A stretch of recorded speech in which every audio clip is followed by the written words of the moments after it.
Good morning. How are you today? All right, you are in Charlottesville, Virginia. Set the scene for us there. What's going on this morning?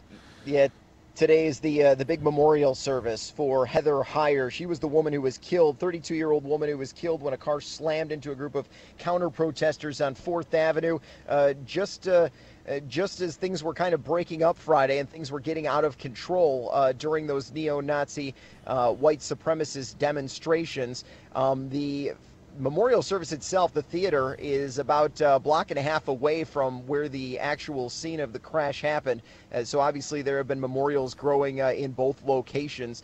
People are being encouraged to wear purple. The theater itself seats about 1,100 people, and they're expecting some overflow. So they're actually offering it up online to the people who can't get in so they can watch a live stream of it. But from everything we've heard, very well loved, and her family and friends say she died doing what she believed in. What about the others, the neo-Nazis, the KKK, the other protesters? Are they anywhere around Charlottesville these days?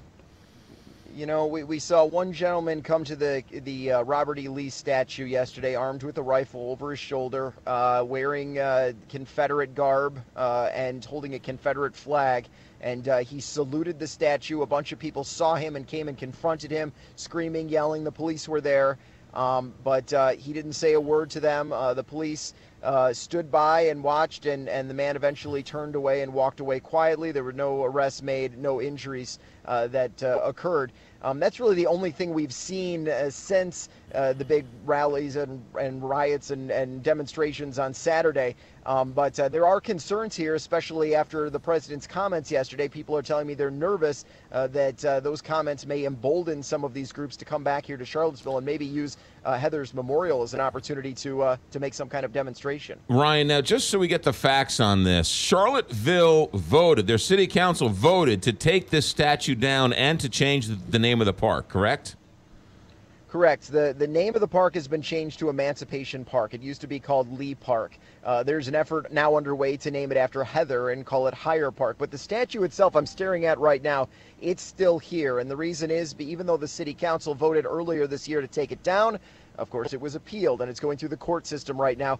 People here say this is probably going to go all the way to the Supreme Court. It could take months, maybe even years, to get figured out. So the statue remains, although people are now decorating it with signs that say Heather Heyer's Park, and someone has posted signs that say, take this down now. So there is an effort underway to have this thing removed. Right. I think that's an important point, because Donald Trump did say yesterday at that news conference at Trump Tower that he hopes that local authorities would decide what's best for these statues. And the local control of Charlottesville wanted that statue gone. Correct. Yeah. Correct. Yeah. And I don't know what the replacement option is for it for Emancipation Park, but as of now, it's just the statue remains. Yeah. What's the sense of the people there in Charlottesville, Ryan? Is it apprehension? Is it anger, defiance, sadness? Give us a sense of the feeling in Charlottesville. Yeah, all of the above. You know, it's business as usual. Obviously, this event happened Saturday, so we've got a little bit of distance and separation. The only road that remains closed is the one where Heather was killed and all of those people were hurt.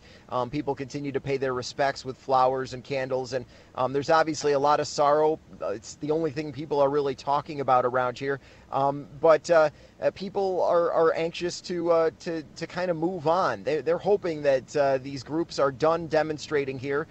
They're kind of nervous that the president's comments yesterday might spur something else new. But for now, they just want to say goodbye to Heather one last time and see how this city can unite and move on. And Ryan, quickly, the police officers who died in that helicopter crash, are there plans for any public ceremonies with that? We're assuming there will be. We haven't gotten any official word yet from Virginia State Police as to where or when that will be. It could very well be in Richmond, which is just over an hour away from here. Remember that helicopter crashed about 7 miles away. But I think today the focus is on Heather, and then I think maybe tomorrow we'll learn a little bit more about that, or maybe even later in the day we'll learn about that. Ryan Burrow, I'm sure we'll check back in with you the next couple of days. ABC News correspondent live in Charlottesville, Virginia. Ryan, thanks for checking in. 6:25.